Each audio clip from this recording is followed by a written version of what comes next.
Bienvenidos amigos a Salud para Todos. Hoy tenemos un programa muy interesante. Tenemos un gran amigo, gracias Eduardo por acompañarnos en este conversatorio. Este es un programa para poder tratar de conversar con ustedes temas de interés infectológico. Estamos todavía dentro de los programas de infecciones de transmisiones sexuales y creemos que es muy importante tocar un tema como las hepatitis virales. El doctor Eduardo Marrio es un distinguido médico gastroenterólogo que forma parte del staff de las clínicas Kennedy. Probablemente todos los años de experiencia que ha tenido en el Ecuador luego de su formación en España al servicio del Teodoro Maldonado en la Seguridad Social, actualmente jubilado, creo que ha sido uno de los mejores aportes que la gastroenterología y la hepatología ha tenido en la ciudad y en el país. Gracias, Eduardo, por tu presencia, tus primeras palabras de saludo. Muchas gracias, Guacho, por la invitación. Igualmente agradezco todas tus palabras de elogio. Indudablemente tú también eres un hombre de referencia, un profesional dentro del campo de la infectología y me has invitado a participar en este próximo evento académico de los que realizas continuamente sobre enfermedad de transmisión sexual. Y pues aquí estoy presto y listo para mi aporte. Mira, Eduardo, muchas gracias, Eduardo. Estaba leyendo unas notas de la Organización Mundial de la Salud con relación a la afectación de la hepatitis B a nivel mundial, ¿no? Y verdaderamente son unas cifras bastante escalofriantes que muchas veces creo yo incluso los médicos las subestimamos, ¿no? Mira que hablan de 296 millones que padecen para el año 2017 de hepatitis B, ¿no? Hasta el año 19, y que cada año 1,5 millones más o menos son los que se infectan. Y alrededor de 800.000 muertes que conllevan a cirrosis, ¿no? Y a hepatocarcinoma. Si bien es cierto, nos estamos preparando para la jornada de infecciones de transmisiones sexuales que en abril vamos a tener ahora acá en el edificio de Solari, creemos, y sobre todo para adelantarnos, para conversar de una manera lo más amigable y libre posible, porque como infectólogo, al menos una opinión personal es que las hepatitis, sobre todo las hepatitis de transmisión sexual, que probablemente la hepatitis B es la que está claramente confirmada que tiene hepatitis, que es predominantemente una infección de transmisión sexual. Luego te preguntaré por hepatitis C, en donde todavía esa discusión si se transmite o no por vía sexual. Pero, ¿cuál es tu primera impresión de la hepatitis B dentro del ámbito de infecciones de transmisiones sexuales? Sabemos también que su forma de transmisión es a través de sangre o hemoderivados que no hayan sido bien testeados por accidentes laborales o pinchazos. Pero dentro de este contexto, vamos a verlo como una infección de transmisión sexual, ¿no verdad? ¿Cuál sería tu primera impresión o tus primeras reflexiones que nos darías al respecto? Las cifras que has mencionado en realidad son las mismas cifras que se mantienen desde hace muchos años, o más o menos se calcula que va por entre 250 a 300 mil al año. Esos son los que se mantienen. La mortalidad sigue estando al mismo nivel. Y la relación que hay virus B y cirrosis, virus B y hepatocarcinoma también están ahí presentes. Esto tiene una justificación. Posiblemente en algo haya disminuido cuando se hacen el testeo de la sangre, pero eso solamente para evitar la infección por vía de transfusiones. Pero este virus, una de sus principales vías de transmisión es la vía sexual. Por lo tanto, si no hay una prevención, cuidado al tener las relaciones con parejas seguras o usando los preservativos, esto prácticamente no va a disminuir más de lo que se ha podido controlar. Por otro lado, esta es una de las pocas hepatitis, que la primera, por decirlo, que tiene una vacuna, pero las personas no la usan, cuando esto incluso está dentro del programa de inmunización. ¿Por qué crees tú que esta baja percepción de riesgo que la población tiene para hepatitis B ¿no? ¿Verdad? La poca demanda. Y es una vacuna barata, ¿no? Sí. Es una vacuna que, si bien es cierto, el Ministerio de Salud la tiene solo para niños y para grupos vulnerables o de riesgo, debería ser generalizada. Sobre todo, ¿cuál crees tú que sería esta falta de percepción de riesgo o disminución de la población para poder vacunarse? Primero, como toda enfermedad asintomática, porque esta es una enfermedad asintomática, no se le da importancia. ¿Cuándo ya se le da importancia? Cuando hay la complicación. Y la complicación viene cuando ya no hay nada que hacer. Por otro lado, falta incentivar más dentro del Ministerio de Salud. Debería haber una campaña agresiva, fuerte, para un programa de inmunización. Decir las ventajas. Esta es una vacuna barata, muy inmunogénica, es decir, que crea anticuerpos, desarrolla anticuerpos en más de un 98% y es muy poca, con muy pocos efectos colaterales, por decirle casi nulo. Es decir, cuando hablamos de prevención y hablamos de manejo terapéutico, en este momento, para tratar de que todos quienes nos vean, porque la idea es tratar de hablar con lenguajes para que quienes nos vean en las redes sociales, pues, ayudar a educar. Yo creo que ese es el objetivo del programa de salud para todos. Tú nos has dicho claramente que esta es una vacuna barata, que protege hasta un 98%, que tiene muy pocos efectos colaterales, ¿no, verdad? Y que las limitaciones en este momento sería una falta de educación, falta de difusión, y que la historia natural de esta enfermedad hace que lastimosamente haya una baja percepción de riesgo. Entonces, lo que tendríamos que hacer son campañas educativas para que la gente se vacune. ¿Quién tendría que vacunarse? Bien, al estar dentro del programa de ampliado de inmunización del ministerio, todos los niños, todos. Lo que pasa es que, claro, nadie se le ocurre, a nadie le da seguridad que le pongan una vacuna a un niño que apenas en los primeros años de vida, cuando es ahí donde uno ya debe empezarlo a preparar al niño, porque próximamente irá a ponerse en contacto con el mundo, ¿no? Entonces lo ideal es allí. En otras partes del mundo comienza a partir del nacimiento. Pero en el Ecuador la vacunación de niños es obligatorio y forma parte del programa ampliado de inmunizaciones. Entonces, la pregunta sería si este programa, que ya lleva ya varios años, ha tenido un impacto o todavía no vemos resultados, ¿no?, comparativos para ver si es que hay o no hay un impacto en la disminución de hepatitis B. Yo creo que no hay, pero posiblemente no solamente porque no haya el control post vacuna, ¿no? Sino que en el ministerio, como ya sabemos lo que pasa en la salud, que a veces hay, a veces no hay, ¿no? Por suerte, esta vacuna, con las 2 dosis, prácticamente ya se adquiere una protección importante en los niños. En la población adulta también se obtiene. Los únicos que tienen un poquito de problema en obtener una buena respuesta, hablamos de buena respuesta cuando cuantificamos los anticuerpos de protección, bueno.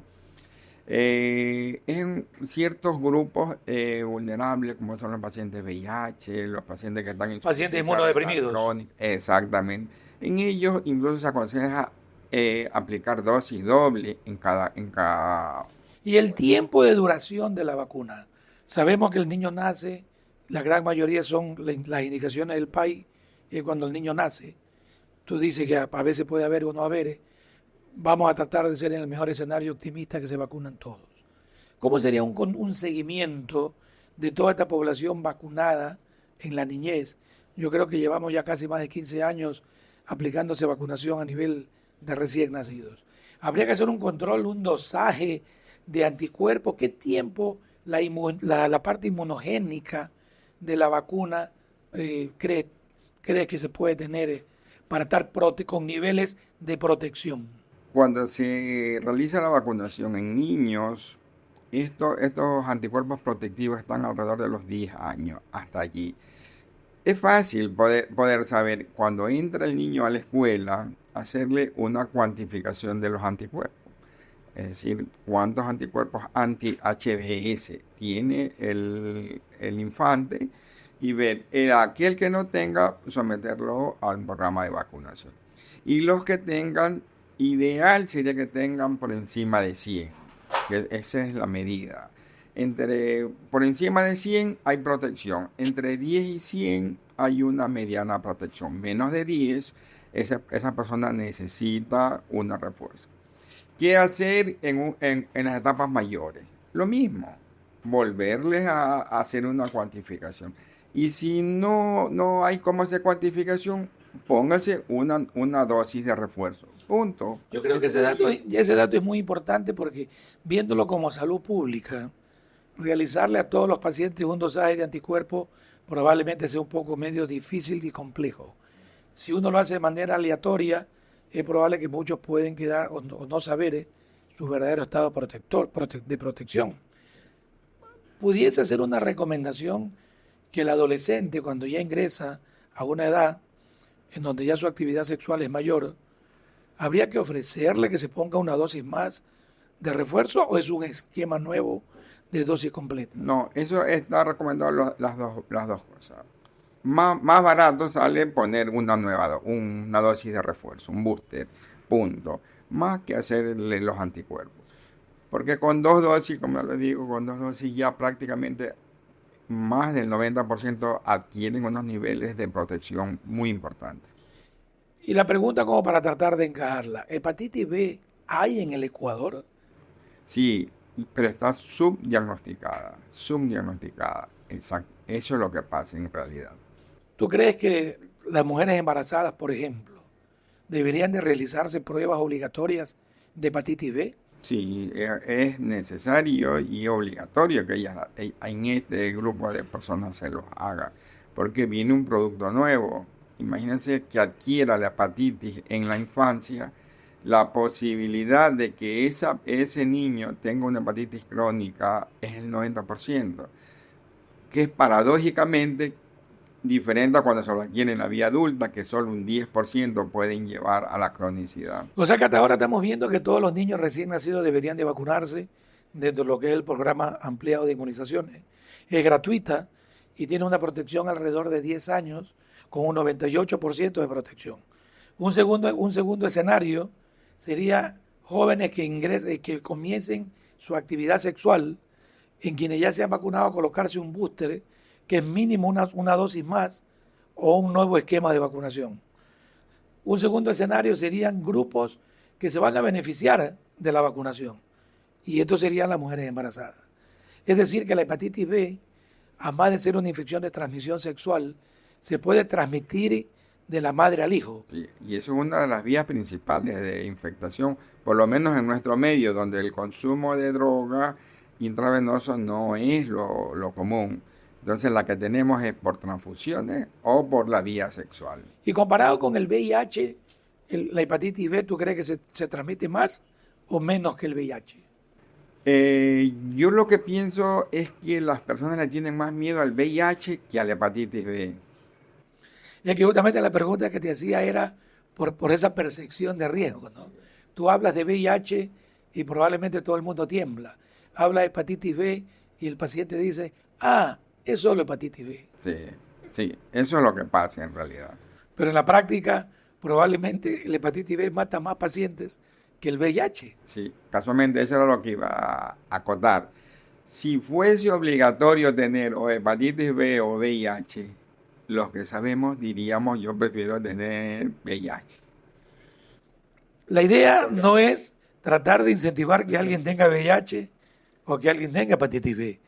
Lo que queremos transmitirles a ustedes es que esta es una enfermedad que probablemente la percepción de riesgo de la población, ¿no, verdad? Está muy adentrado, está muy dentro de la población. La hepatitis B es un problema de salud pública probablemente grave, que al tener una evolución larga, esto quiere decir, si yo me infecto hoy de hepatitis B, es probable que vayan a pasar muchos años, 20, 30, 40 años, hasta que desarrolle un cáncer o cirrosis. A diferencia del VIH, que si yo me infecto hoy, en 10 años, si yo no me trato, ¿no? Probablemente yo evolucione a SIDA, y si no me trato, probablemente fallezca. Esto hace que la hepatitis B, creo yo, se la minimice, se la subestime. Hablemos algo de tratamiento. Porque todavía creo yo de que se cree o se piensa, ¿no? Dentro de los rumores, que a veces es difícil poder erradicarlo, que la hepatitis B tenga tratamiento. Una cosa es tener tratamiento y que el tratamiento sea eficaz. Y otra cosa es tener un tratamiento y que el tratamiento, su eficacia sea variable. ¿Qué opinas o cuál es tu opinión con relación a las terapias que en este momento para hepatitis B existen en el país, si es que hay, ¿no verdad? Si es que hay gratuitas en el ministerio, o cuáles son las alternativas que un paciente que tenga hepatitis B pueda acceder a un tratamiento antiviral para el virus de la hepatitis B. Pues bueno, teniendo vacuna es que resulta paradójico tener pacientes con hepatitis B, porque la vacuna va a eliminar la enfermedad. Pero bueno, vámonos a poner en el escenario de los que ya tienen. Hasta el momento los pacientes que tienen una hepatitis B se pueden beneficiar de un tratamiento no curativo, solamente en un tratamiento en donde se inhibe la replicación del virus. Y esta persona puede permanecer años, muchos años.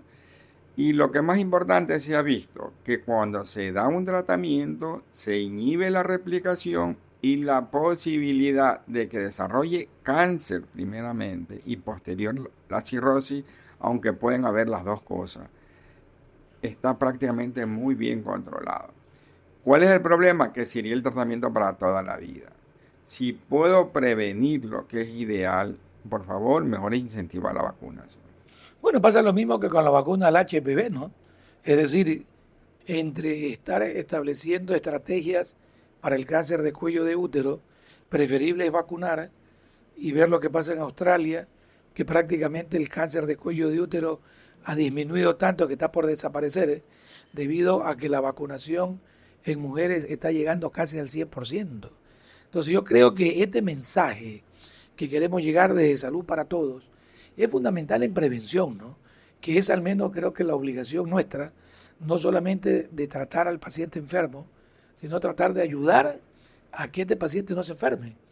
Eso forma parte de lo que es la promoción y la prevención de la salud. Por lo tanto, si bien es cierto, todavía puede haber hepatitis B quien no esté vacunado, la idea es que sepa que existen tratamientos, que los tratamientos pueden ser dirigidos por médicos gastroenterólogos, por médicos clínicos o por médicos infectólogos. La Seguridad Social y el Ministerio creo que dan tratamientos gratuitos para hepatitis B, ¿no? Está incluido dentro del programa del cuadro básico. Es decir, la medicación la tiene, el ministerio la tiene y hay la cantidad suficiente, porque hasta que están en el hospital Guayaquil tenía cantidad suficiente para... Las personas no van. También hay que decir las cosas como son. Es verdad que en algunas ocasiones el médico, el ministerio, etcétera, pero en otras ocasiones es el paciente el que no va. O quién sabe qué hará con esa medicación. Mira que es interesante porque el virus de la hepatitis B vendría a ser el segundo virus responsable directamente de evolucionar hacia cáncer, ¿no? Así como el virus del papiloma virus está íntimamente relacionado con el cáncer de cuello de útero. Este es un segundo agente infeccioso relacionado con cáncer. ¿Cómo están las estadísticas del hepatocarcinoma, de la cirrosis en el país? ¿Están en aumento? ¿Cuál es tu percepción con relación a la prevalencia o la incidencia? Está aumentando los niveles, los números van en aumento para el cáncer y ya no es en las personas mayores, sino que va disminuyendo. Pero ojo, no es por el virus, sino que es por el hígado graso. Es decir, algo que antes no había, que era el hígado graso, no es que no había, o había en menos proporción, porque teníamos un tipo de alimentación diferente, había más actividad deportiva, física. En cambio ahora más bien es todo lo contrario, los niños y los jóvenes ahora son gordos y altos, los de antes éramos delgados. Y bueno, de estatura 1,70 m ya era la normal, era la alta que se consideraba, ¿no?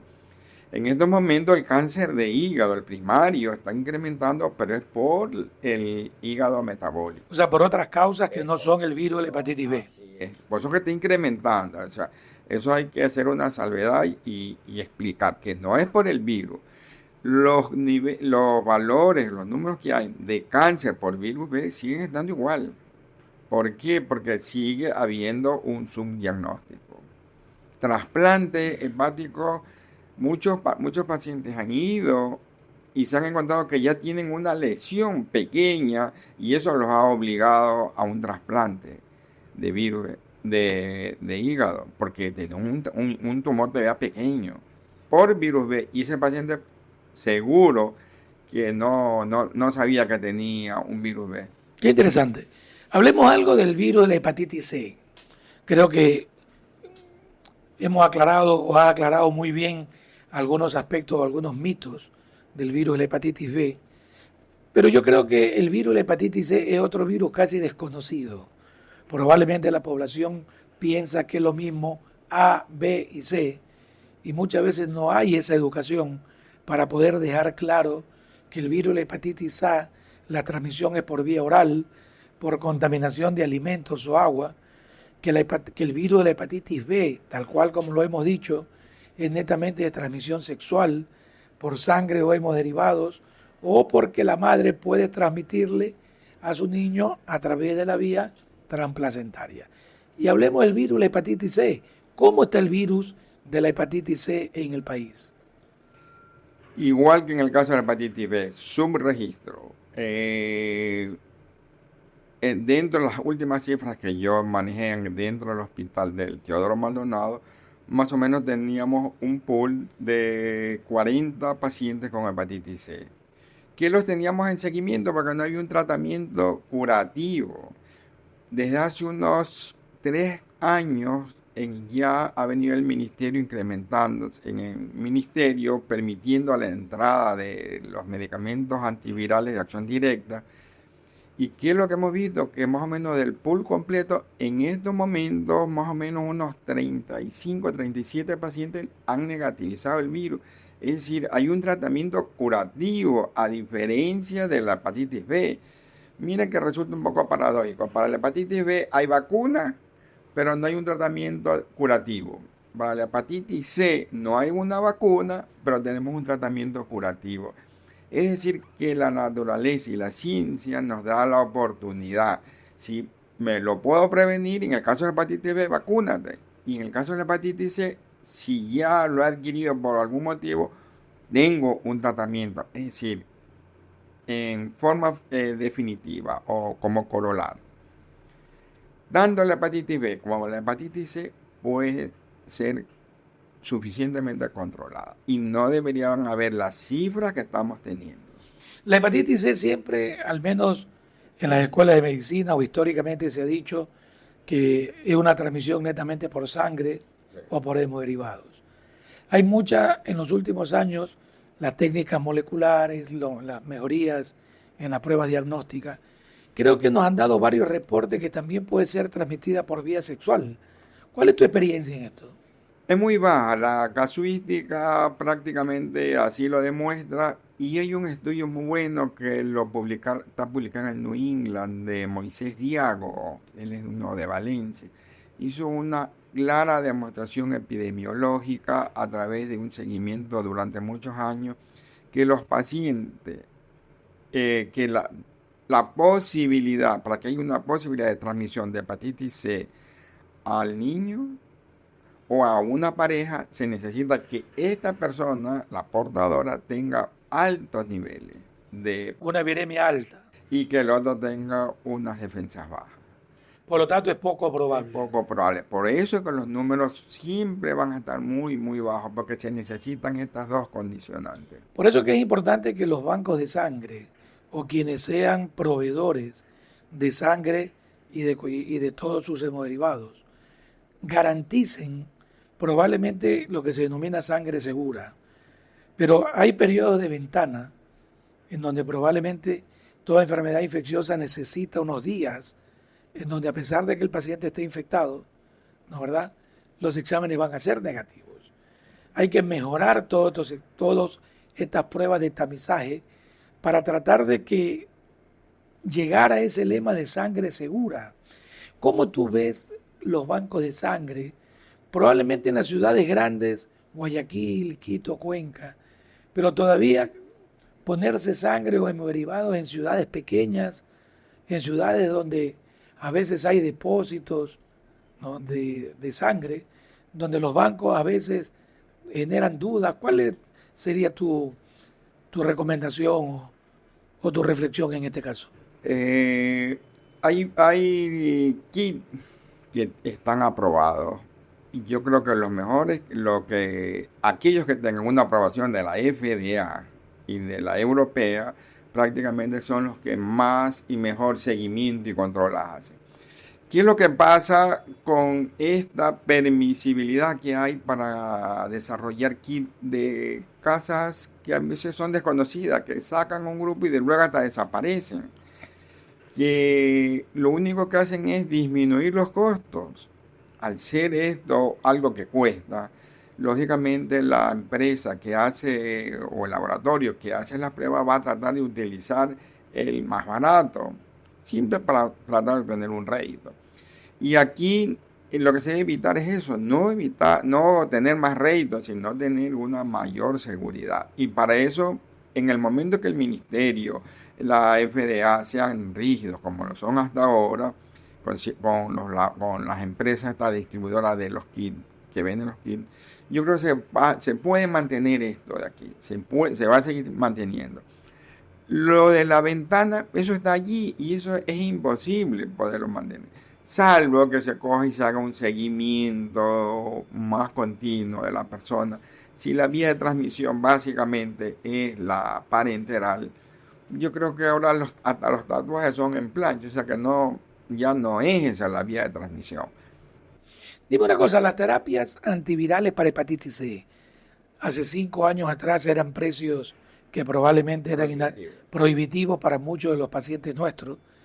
Una de las iniciativas muy buenas de la Organización Mundial de la Salud, creo, fue abaratar y tratar de trabajar directamente con los ministerios de salud para poder llegar, ¿no?, a los pacientes con tratamientos buenos, combinados y acortados.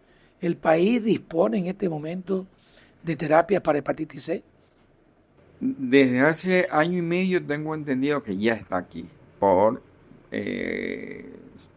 trabajo del ministerio. Y yo creo que esto es importante recalcar. Hasta la época de cuando era presidente Obama en Estados Unidos, el tratamiento para hepatitis C costaba casi $100,000 por persona, el tratamiento completo. Ese mismo tratamiento con productos no de Estados Unidos, sino de los países alternativos, que se llama la India y la China, salía más o menos en 700, entre 700 y 900. En estos momentos está en $300 con la OMS. Es decir, que cuando la OMS cumple su rol, sí se pueden obtener resultados. Yo creo que esto es importante porque todavía, para conocimiento de ustedes, la hepatitis C tiene tratamiento.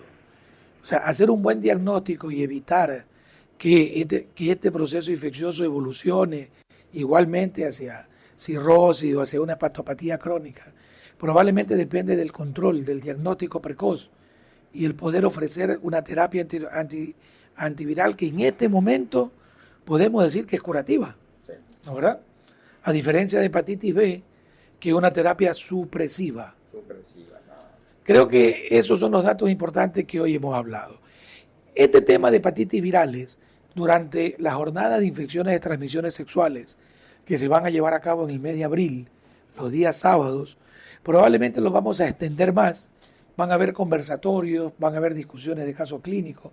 Los invitamos a todos los profesionales de salud, sobre todo a ellos que trabajan en el primer nivel de atención, a ese médico general que requiere de conocimientos probablemente actualizados, ¿no?, que ven y que participe, ¿no?, que se involucre dentro de lo que es la parte académica. Eduardo, quiero agradecerte, verdaderamente creo que han sido muy valiosos estos minutos de aclarar, romper algunos mitos. Creo que ha sido muy importante para todos quienes nos escuchan, sabiendo que este es un programa que lo hemos diseñado básicamente para tratar de ayudar a educar, a orientar con palabras lo más sencillas, no con las que usamos los médicos, sino para tratar de que la población nos escuche pueda tratar de tener una mejor comprensión. Si usted tiene alguna duda, si usted tiene alguna pregunta, acá tenemos todas nuestras redes sociales, háganosla llegar, que probablemente nosotros gustosos se la haremos llegar al doctor Marrio o a cualquiera de nuestros colegas y amigos que nos colaboran con el programa para poder respondérsela. Eduardo, te dejo las últimas palabras de despedida. Bien, reitero mis agradecimientos, Watson, por la invitación a este evento, que sé que sin duda va a tener un éxito importante. Bueno, muchas gracias a ustedes y hasta una próxima oportunidad en Salud para Todos.